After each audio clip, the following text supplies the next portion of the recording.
My name is Nick Sanchez, and this is my summative blog reflection for MBA course 622. This course pushed me and made me think of the organization in a whole new light, like I've never thought of before. The first blog that I wrote about discussed how I wanted to be managed. This allowed me to think of how my future employees will want to be managed.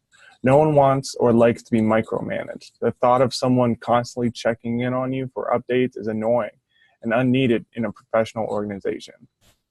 I was able to reflect and determine that I want a manager who is both caring and understanding of my strengths and weaknesses, but able to direct me when needed. I believe managers who are able to build an emotional connection with employees will increase productivity and form long-lasting relationships. This blog really helped me gauge how and what I look for in managers and what I expect out of myself when I'm a manager one day.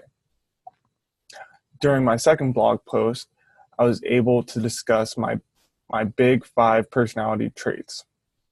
In this exercise, I was able to see how my personality traits measured up. I found it very interesting in my co-scientists being a 99. This means I'm very well organized and can be relied upon. This is important in being a manager because managers should always be there for their employees, no matter the situation. Being disorganized, undependable, and negligent are qualities that I nor any manager should ever want. Another quality that really opened my eyes was my lowest score of open-mindedness, being a 14. This means I prefer traditional and formal experiences, but in the changing business environment, it is necessary to be original and creative with new ideas.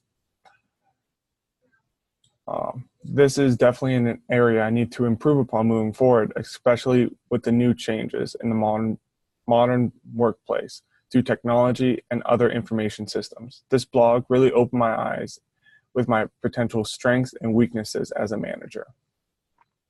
In my third blog, I discussed my experiences with punishment versus reward as a motivating tool. Managers have to balance a fine line between punishment and reward toward their employees. Sometimes punishment is necessary to light a fire under their employees to get them going, but punishment can be viewed as unnecessary if the ends don't justify the means. Through my readings of my peers' blogs, I noticed that many managers use rewards as their only motivational tool. I feel using rewards only is dangerous, as employees only work for their additional rewards and will jump ship once rewards stop.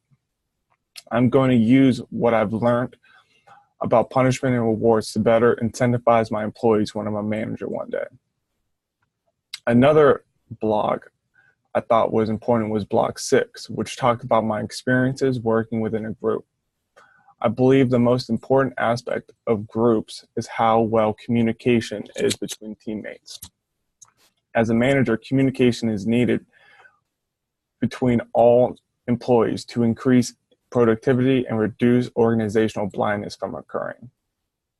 Personally, in my blog, I talked about the difficulties I have in group projects with virtual teams, like the TED Talk project in this class. This blog gave me an opportunity to think of ways to improve communication processes as the project nears its end. I think this is the hardest part, as everyone is trying to edit and input their information. This blog showed me that managers who can effectively communicate with their employees will be better in the long term. The last blog I want to highlight is blog 7, when I discussed my personal experiences in handling conflict in my organization, whether effective or constructive, or both. Being a member of a football team, I've experienced many effective and constructive conflicts during the season. Through this course, I've been able to step back Step back during practices and watch conversations between coaches and players and determine if they're effective or constructive conflicts. This blog showed me the importance managers need to be able to manage their employees through constructive conflicts, which focuses on the specific tasks and meant to produce positive outcomes. Managers who use effective conflicts will lose their employees to other opportunities. Overall, this course has given me the ability to reflect upon myself and my current organization and how I will act as a manager in the future. Being given a number of different questions that both pushed me and made me think of myself in a whole new light was very interesting, and I found enjoyable every week seeing what the blog post was going to be.